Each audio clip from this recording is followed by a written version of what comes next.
সন্তানদের সাথে বাবা-মায়ের বন্ডিংটা তখনই ভালো হয়, যখন একটা বাবা-মা সন্তানদেরকে সুন্দরভাবে সময় দেয়, তাদের সাথে থাকে, তাদের কথাগুলো মন দিয়ে শোনে, তাদের চাওয়াগুলো, তাদের পাওয়াগুলো তাদের মতো করে বুঝিয়ে দেয়, তাহলেই বাবা-মার সাথে সন্তানদের সম্পর্ক অনেক ভালো থাকে। হ্যালো এভরিওয়ান, আসসালামু আলাইকুম। কেমন আছেন সবাই?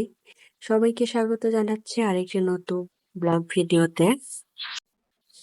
রোজকার মতো আজকেও গিয়েছিলাম মা ছেলে দুজনে মিলে বাইরে ঘুরতে। ঘুরতে বলতে তেমন কোথাও নয়। আমি আসলে ঘুরতে এমন আহামরি কিছুই বোঝাচ্ছি না যে বাইরে কোথাও গিয়ে কোনো রেস্টুরেন্টে বা কোনো পার্কে গিয়ে ঘুরতে হবে।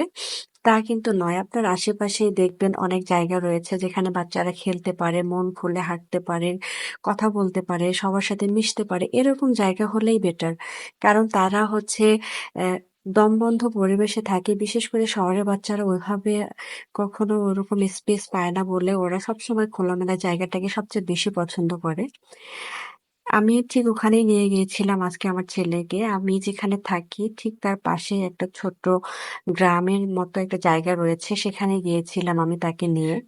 এখানে এসে সত্যি মানে পুরো একটা গ্রামের যে ভাইব থাকে পুরোটাই এখানে রয়েছে। এখানে হাঁস, মুরগি, গরু, ছাগল, বাচ্চা-কাচ্চা সব এক অন্যরকম পরিবেশ।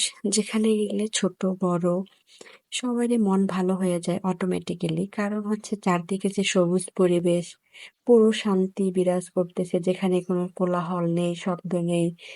চারদিকে সবুজ আর সবুজ। আর প্রকৃতির মাঝে এমন এক মায়া রয়েছে যে দেখলেই মানুষের মন ভালো হয়ে যায়।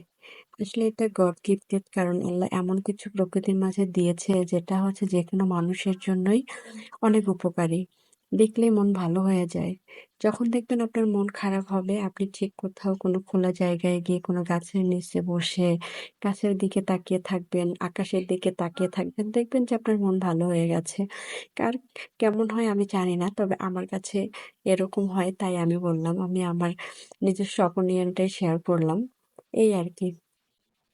যাই হোক, সব মিলে হচ্ছে আমার ছেলেও অনেক ভালো। আজকে অনেক খুশি হয়েছে। সে অনেক ইচ্ছেমতো হাঁটছে, খেলছে। আমিও তাকে না করিনি। তার ইচ্ছেমতো তাকে দৌড়াইতে দিয়েছি।